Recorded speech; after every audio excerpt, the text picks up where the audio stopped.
Welcome dear student, today we will discuss our chapter 3 pair of linear equation in two variables. ठीक है, आपका subject maths है class 10th के लिए। So dear, pair of linear equation in two variable, what does it means? Pair means a couple of two things, है ना। जब भी दो चीज एक साथ मिलती है तो हम सब क्या बोलते हैं? पेयर।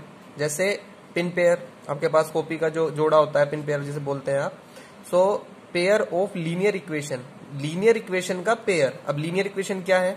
पोलिनोमियल में आपने पढ़ा था linear equation, quadratic equation, cubic equation, bi quadratic equation. Linear equation means degree 1, ऐसी इक्वेशन जिसकी डिग्री 1 होती है उसे आप क्या बोलते हैं? लीनियर इक्वेशन बोलते हैं।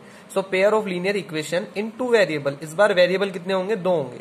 पहले वेरिएबल कितना होते थे आपके पास पोलिनोमियल में? ax² plus bx plus c।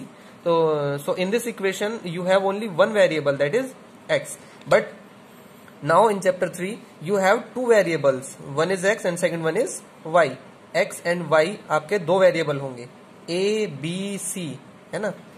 Actually these are a1 b1 c1 a2 b2 c2, these are variables but really they are constant।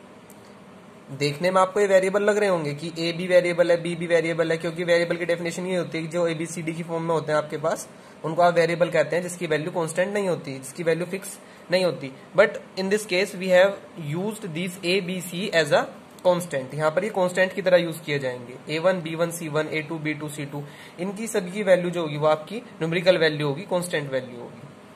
ठीक है जी, ये आपके रिप्रेजेंटेशन का तरीका है जो आपके पास दो इक्वेशन दी जाएंगी। अब इनको सोल्व करने के लिए आपके पास दो तरह के मेथड होते हैं, एक ग्राफिकल मेथड, एक अलजेब्रिक मेथड। मींस आपके पास दो इक्वेशन दी गई है, यहाँ से आपको एक्स वाई की वैल्यू फाइंड करनी है। इसके लिए आपको दो तरीके बताए गए हैं, एक तो ग्राफिकल मेथड और एक अलजेब्रिक मेथड। सो ग्राफिकल मेथड में बेसिकली आपको सिर्फ 3 कंडीशन बतानी है, ज्यादा कुछ करना नहीं है। अलजेब्रिक में आप इनको सोल्व करेंगे। सो ग्राफिकल कंडीशन में सबसे पहला आपके पास आता है इंटरसेक्टिंग लाइन, है ना, नोट कर लीजिएगा। इंटरसेक्टिंग लाइन, ऐसी लाइन जो एक दूसरे को इंटरसेक्ट करती हो।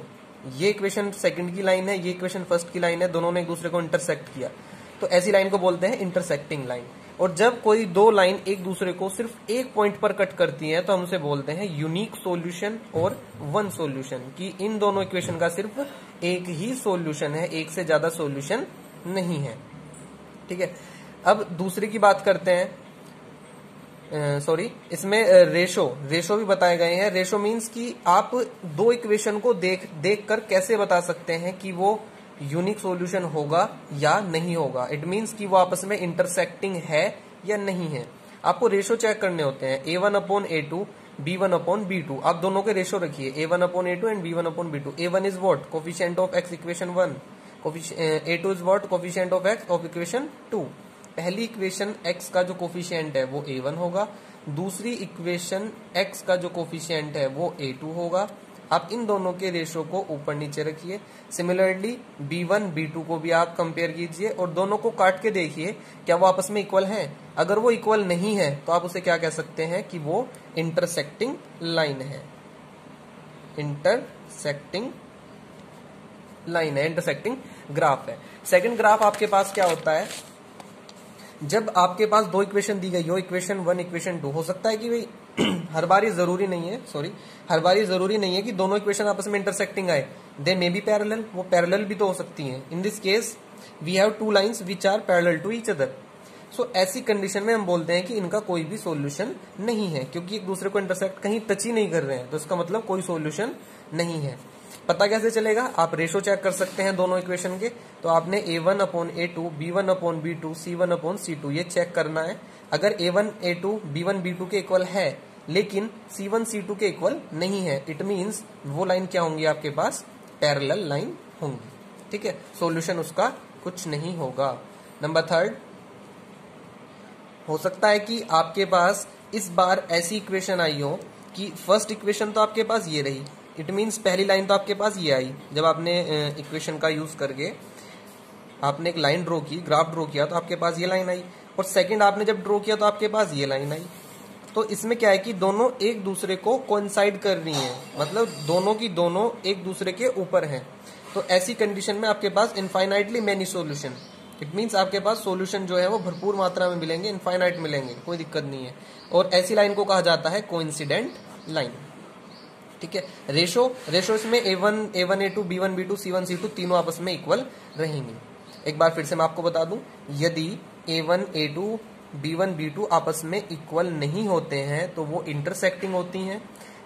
यदि A1 A2 B1 B2 आपस में इक्वल हैं लेकिन C1 C2 इक्वल नहीं है तो पैरेलल होते हैं। और यदि तीनों आपस में इक्वल हैं तो इनफाइनाइटली मैनी सॉल्यूशन।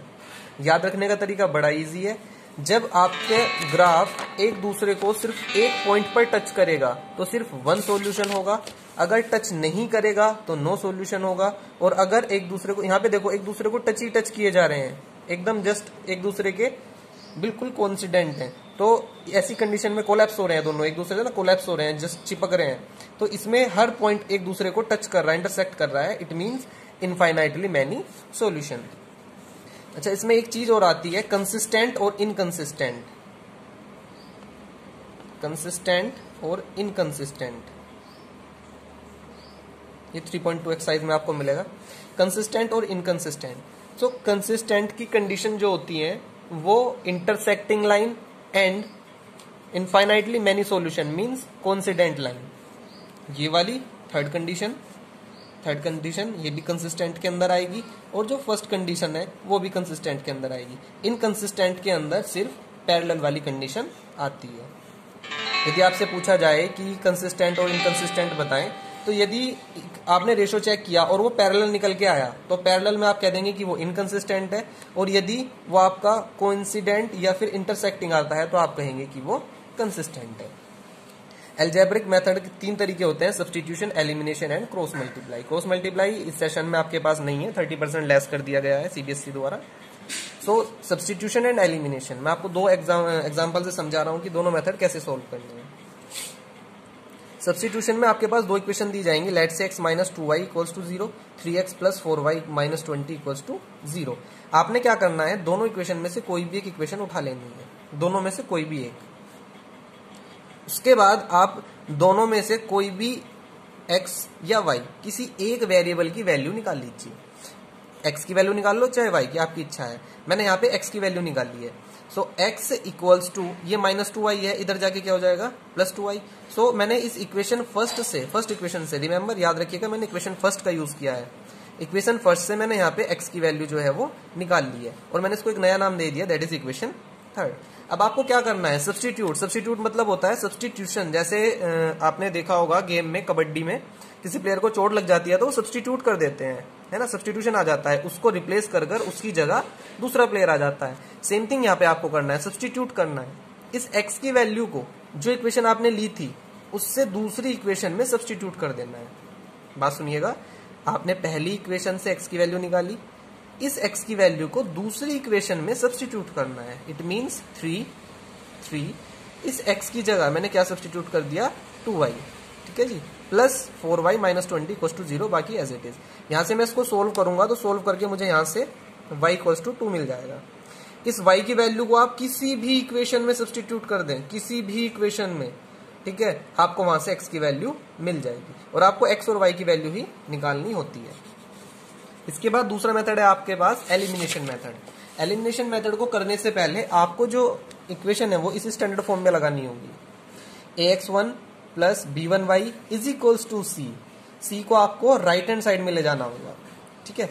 यहाँ पे वही इक्वेशन है, वही क्वेश्चन है, x minus 2y equals to 0 और 3x plus 4 minus 20 equals to 0। सबसे पहले हमें कोफिशिएंट सेम करना होता है, x का कोफिशिएंट सेम कीजिए या फिर y का कोफिशिएंट सेम कीजिए।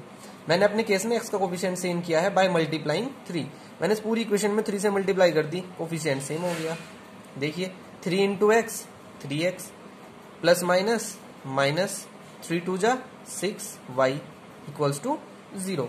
अब मैं इसको सोल्व करता हूं बाय इंटरचेंजिंग साइन, प्लस था माइनस कर दिया, माइनस था प्लस। आपको हर इक्वेशन में साइन इंटरचेंज करने हैं until unless sign automatic reverse ना हो। अगर साइन पहले से ही अलग अलग है तो आपको कोई नीड नहीं होगी, अगर साइन एक जैसे हैं तो उनको काटने के लिए आपको साइन को चेंज करना होगा। एलिमिनेट करना मीन्स खत्म करना, उस चीज को वहां से विलुप्त करना, ठीक है। हिंदी में इसको विलोपन विधि भी कहा जाता है, विलुप्त करना। सो साइन इंटरचेंज किए, प्लस का माइनस किया, माइनस का प्लस किया, ये कैंसिल आउट हो जाएगा, तो यहाँ पे प्लस के 4y प्लस के 6y, नहीं अब प्लस देखना है आपको, सो 4y 6y that is 10y। और चूंकि ये देखो इस वाली फॉर्म में लिखेंगे तो -20 इधर चला जाएगा ना +20 में, तो इधर क्या बचेगा सिर्फ 20, y इक्वल्स टू 2। अब इस y इक्वल्स टू 2 को आप किसी भी इक्वेशन में सब्सटीट्यूट कीजिए, फिर से आपको x की वैल्यू मिल जाएगी। आंसर पे कोई इफेक्ट नहीं होगा। मैं इसी के साथ आपको 10th क्लास का जो एलिमिनेटेड सिलेबस है वो भी प्रोवाइड करा दूंगा। बस आपको ध्यान रखना है कि अपने सिलेबस के अकॉर्डिंग आप चलें, प्रैक्टिस करें। ठीक है, थैंक्स।